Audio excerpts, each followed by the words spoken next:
আজকে আমরা যে বিষয়টি নিয়ে আলোচনা করব হিসাব সমীকরণে যে প্রভাব ফেলে, অর্থাৎ যে কোনো লেনদেন, আমরা জানি যে কোনো ঘটনা ঘটলে সেটা লেনদেন হতে পারে আবার নাও হতে পারে। তোমাদেরকে ধারণা দিয়েছি যে কয়েকটা শর্তের কথা বলা হয়েছে, যে শর্তগুলো যদি থাকে কোনো ঘটনার মধ্যে তাহলে সেটা লেনদেন, আর যদি শর্তগুলো না থাকে তাহলে সেটা লেনদেন নয়। এবার যে কোনো লেনদেন হিসাব সমীকরণের উপাদানে কি প্রভাব ফেলবে? আমরা জানি হিসাব সমীকরণ কি, a = l + e,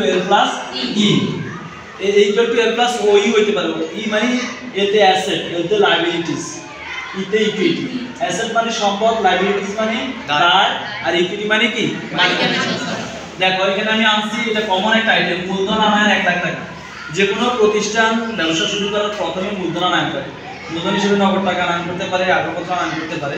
দেখো মূলধন আনায় 1 লাখ টাকা, এখানে নগদ টাকা বাড়ছে, কি বাড়ছে? নগদ টাকা হলো এ অ্যাসেট, নগদ টাকা বাড়ছে, সাথে সাথে মালিকানা সম্পদ বৃদ্ধি পেয়েছে, মূলধনও কি বৃদ্ধি পেয়েছে। তাহলে আমরা লিখতে পারি এ ও ই বৃদ্ধি, এ ও ই বৃদ্ধি, ই বৃদ্ধি।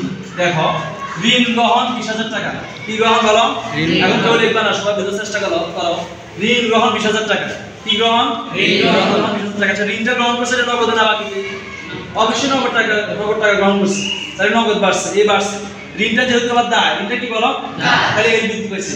তাহলে আমরা লিখতে পারি কি বলো? এ ও এল বৃদ্ধি, এ ও এল বৃদ্ধি। ব্যাংকে জমা 10,000 টাকা। আচ্ছা ব্যাংকে জমা দিয়েছে, ব্যাংক বাড়ছে না কমছে? বাড়ছে। তাহলে ব্যাংকের সম্পদ, এখন যারা লিখবে এরা বুঝবে, ব্যাংকের সম্পদ, তাহলে এ বৃদ্ধি। আবার নগদ টাকাও সম্পদ, নগদ টাকা কমে গেছে, তাহলে ব্যাংক বাড়ছে, নগদ টাকা কমছে, কি বলো? তাহলে এ বৃদ্ধি পাইছে, আবার এ হ্রাস পাইছে। তাহলে আমরা কি লিখতে পারি বলো? এ বৃদ্ধি ও এ হ্রাস। নেক্সট দেখো বেতন প্রদান। আমরা জানি বেতন হলো খরচ, বেতনটা কি বলো? খরচ। বেতনটা কি বলো? খরচ। খরচ যদি প্রদান দেওয়া হয়, আমরা জানি খরচ বুঝাইলে খরচটা হলো ডেবিট, খরচ বুঝাইলে ব্যয় হয়েছে, কি হয়েছে বলো? ব্যয় হয়েছে। আর ব্যয় হইলে ই কমবে, কি কমবে বলো? ই কমবে। ব্যয় যদি হয় সেটা নগদে হোক বাকিতে হোক, ব্যয় হইলে কি হ্রাস পাবে? কি হ্রাস, মালিকানা সম্পদ হ্রাস পাবে। তাহলে এই হ্রাস আমরা ক্লিয়ার হইছি। ব্যয়টা কিসে দিছে? নগদে দিছে, যদি বাকির কথা বলা নাই, তাহলে এই হ্রাস পাইছে। তাহলে আমরা কি দেখতে পারি বলো? এ ও ই হ্রাস। আমরা সাজিয়ে দেখছি যে এ ও ই হ্রাস। নেক্সট দেখো পণ্য ক্রয় 30,000 টাকা। পণ্য ক্রয়, আমরা জানি ক্রয় করলে কি হয় বলো? ব্যয় হয়। ক্রয় করলে ব্যয় হয়, আর ব্যয় হইলে ই হ্রাস পাবে, ব্যয় হইলে কি হ্রাস পাবে? ই হ্রাস। এখন ব্যয়টা কিসে হয়েছে? নগদ হয়েছে, তাহলে এ ও ই হ্রাস। বুঝতে পারছি আমরা বলো? এ ও ই হ্রাস। নেক্সট দেখো পণ্য বিক্রয় 12,000 টাকা। আচ্ছা বিক্রয় করলে কি হয় বলো? আয় হয়। যে আয়টা পণ্য বিক্রয় যে করছে, যে নগদ টাকা বিক্রয় করছে না বাকি? অবশ্যই নগদে, যেহেতু বাকি কথা বলা নাই, তাহলে নগদ টাকা বাড়ছে। আর বিক্রয় করলে কি হয়? আয় হয়। কি হয়? আয় হলে কি বাড়বে? আমরা জানি ব্যয় হলে ই হ্রাস পাবে, আয় হলে কি বাড়বে। তাহলে আমরা লিখতে পারি কি এ ও ই বৃদ্ধি।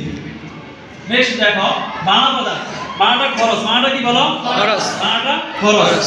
তাহলে খরচ যদি হয়, আমরা বুঝছি যে খরচ, ব্যয়, ক্ষতি, লোকসান হলে ই হ্রাস পাবে। ই কি হবে?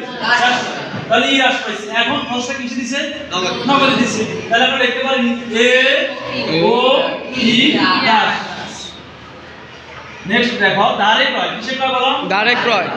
আমরা জানি ক্রয় করলে ই হ্রাস পায়। ক্রয় করলে কি হ্রাস পায়? ই হ্রাস পায়। ক্রয় করলে কি হ্রাস পায়? ই হ্রাস পায়। ই যদি হ্রাস পায়, এখন দেখো ক্রয়টা কিসে করছে? ধারে করছে। ধারে করলে কি সৃষ্টি হয় বলো? পাওনাদার সৃষ্টি হয়। কি সৃষ্টি হয়? পাওনাদার। তাহলে ই হ্রাস, আমরা কি দেখতে পারি বলো? ই হ্রাস ও এল বৃদ্ধি। পাওনাদার মানে কি? এল। ই হ্রাস ও এল বৃদ্ধি পাইছে। ই হ্রাস পাইছে, এল বৃদ্ধি পাইছে। ধারে বিক্রয়। কি বিক্রয় বলো? ধারে বিক্রয়। আমরা জানি নগদে বিক্রি করলে এ ও ই বৃদ্ধি পায়, কিন্তু ধারে বিক্রি করলে দেনাদার সৃষ্টি হয়। দেনাদারটাও সম্পদ, দেনাদারটা কি সম্পদ। তাহলে এই ক্ষেত্রে এ ও ই বৃদ্ধি, এ ও ই বৃদ্ধি, বৃদ্ধি। নেক্সট দেখো ব্যাংক কত উত্তোলন। ব্যাংক থেকে উত্তোলন করছে নগদ টাকা, উত্তোলন করছে নগদ টাকা আসছে, আবার ব্যাংক কমে গেছে। ব্যাংক কি কমে গেছে, তাহলে নগদ বাড়ছে, আবার ব্যাংক কমছে। তাহলে দুটোই সম্পদ, একটা সম্পদ বাড়ছে, একটা সম্পদ কমছে। তাহলে আমরা লিখতে পারি কি লিখতে পারি বলো? এ বৃদ্ধি, এ বৃদ্ধি ও এ হ্রাস। আমার বিষয়ের যে কিছু বুঝছো, মোটামুটি তোমাদের ধারণা হয়েছে, ঠিক আছে না? আমরা যদি এরকম আরো প্র্যাকটিস করি তাহলে আমাদের ক্লিয়ার ধারণা আসবে। তো আজকে এই পর্যন্ত, আল্লাহ হাফেজ।